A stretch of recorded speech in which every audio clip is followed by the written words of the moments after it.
China and the Taliban in shock over Trump. The greatest shame for the United States, even bigger than Vietnam, was the escape from Afghanistan organized by Biden's White House. We are going to leave Afghanistan, but we will leave with strength and dignity. We are going to keep Bagram a large airbase, one of the largest air bases in the world. We just gave it to them for nothing. By the way, we're trying to get it back. Okay, this might be a bit of a sensation. We're trying to get it back because they need something from us. We want to get that base back. We want that base partly because it's just an hour's drive from where China makes its nuclear weapons. And so a lot is going on, but I'm very disappointed that this hasn't been resolved. Trump stated that negotiations are underway to return the Bagram military base to the hands of the United States. This base is an hour's flight, as he said, from the places in China where they make atomic bombs. The Bagram military base was apparently abandoned by Biden, so that it would be impossible to count how much money was stolen, how much money the Democrats stole on arms supplies to Afghanistan. We're talking hundreds of billions. Afghanistan wants something from the United States. I mean, today's Afghanistan from today's United States. Equipment, technology. And Trump sets conditions to give back our base. Well, then we'll talk. All right, and President Trump set his sights on this. This is the Bagram Air Base in Afghanistan. He mentioned the former American military base during a speech with the Prime Minister of the United Kingdom about 24 hours ago yesterday. Just listen to how he explains that. Despite the United States' withdrawal from the country in 2021, he wants the Taliban to give it back. That's an important detail. Columbia Broadcasting System News national security correspondent Charlie D'Agata has reported from Afghanistan many times. He joins us now from the Pentagon to put this in context. Charlie, good to see you this morning. Summarize why Mr. Trump saying he wants to get the base back is important, and note the various strategic reasons behind it. I'll try. On the one hand, there are no surprises here. You know, President Trump has regretted giving up that base. Since the disastrous withdrawal from Afghanistan, he has repeatedly criticized the Biden administration for giving up the base. It might be a surprise that he mentioned it, sort of like breaking news, suggesting that there were some discussions. The sources I spoke to immediately after confirmed that's the situation. They're discussing it. And I was there, like you said, I was in Bagram in 2021 when the last cargo container was flown out by helicopter and the last American forces left it. And it's huge. It's huge. There are runways there that are 2 miles long. It's in a corner of Afghanistan, about 500 miles from China, not as close as the president claims.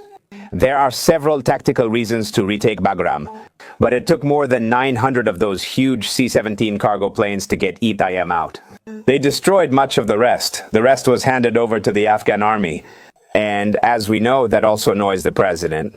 The Taliban now controls it, so recovering it would require a major military effort and significant force protection. The Taliban says they're open to talks with the United States, but any future United States military presence in Afghanistan is unacceptable.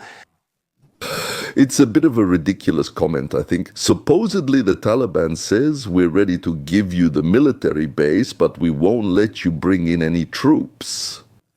Why do we need it then? Tomatoes to store oranges there.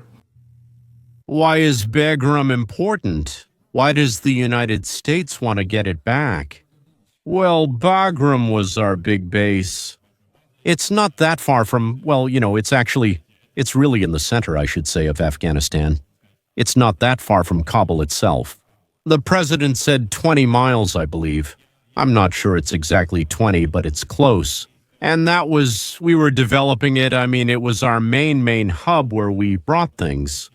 And if you, of course, look at that area, the reason it was so important was that the only way to get something there was through Pakistan or from the north. And both of those routes were very difficult. Pakistan, of course, the roads that go through Pakistan, those are some areas controlled by several groups that were not too friendly to us. So it was always a difficult way to deliver things. That's why a lot of things ended up being delivered to Afghanistan by air. Of course, for those who don't know, it's a landlocked country. Actually, on the other side, if you go to the other side, not the Pakistani side, that's really Iran, so obviously nothing we did ever went through Iran.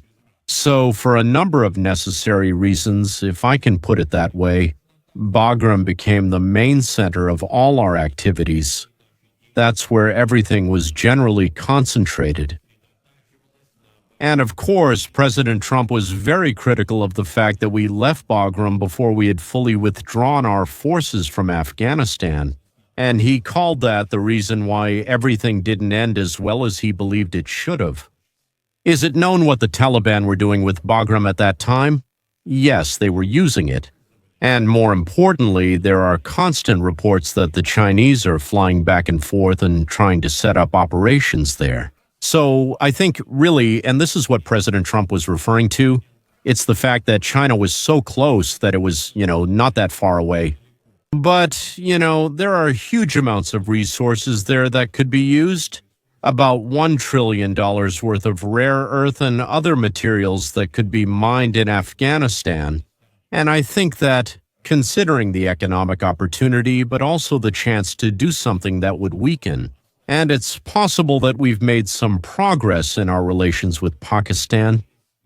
Pakistan has been very open to China's Belt and Road initiatives, and China is working a lot with Pakistan. On the other hand, we've mostly been working on our relationship with India for a very long time, and maybe something is changing. Maybe Pakistan is looking at this and Pakistan has experienced some frustrations. Maybe they're working in the shadows trying to say, hey, look, we have connections with the Taliban, we can somehow put this together. I got the impression from what President Trump said that maybe there are already some discussions going on directly with the Taliban. Then the question is, why announce something that's not ready yet? That's still in progress, that could fall through? Really? Yes.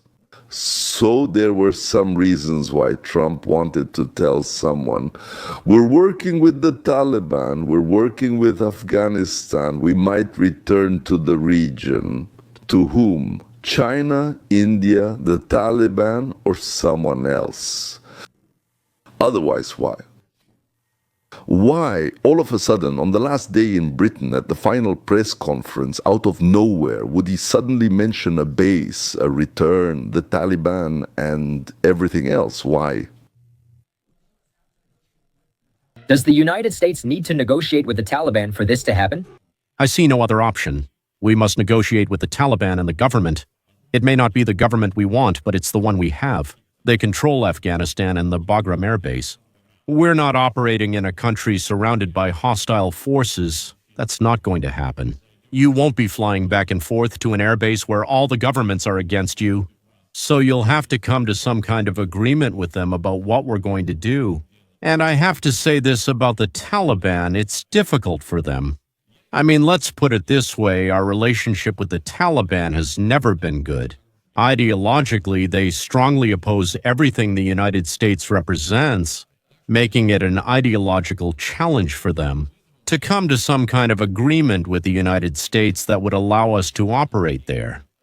Besides blocking China's influence in Afghanistan, I'm curious about what exactly is the logic that justifies our desire to go back there. We're not conducting any negotiations at all, but we want to sow distrust between one Taliban faction and another, like they're hiding things from us. Are you planning to sell us out? Very quickly, the Taliban stated that no one is conducting any negotiations, and if anyone is, it's not about the deployment of American soldiers. Something strange is going on there. Diplomacy here. Maybe this was all to make China stop trusting the Taliban? At the very least, Trump has stirred up the whole world again with just one proposal. Will we get the base now or not? It's not that important, though getting a lot of money would be nice. It's in a strategic location. But the main thing is that Trump's words will start working in the subconscious of those they're meant for. Look at what his words did in Canada. I don't know for sure, but I think they're working in Greenland somehow as well. Will it lead to something? Maybe because the European Union will trade Greenland for something they want from the United States, or maybe in some other way. I know this, in the beginning was the Word, and from it walls fell. Well, not only in Jericho, remember the Jericho trumpet, the Jericho wall, and so on. The wall of Jericho collapsed from the sounds of the shofar, the trumpet, and from the loud cries of the Jews. So, ladies and gentlemen, let's shout loudly. Maybe something over there will collapse for them too. Until next time.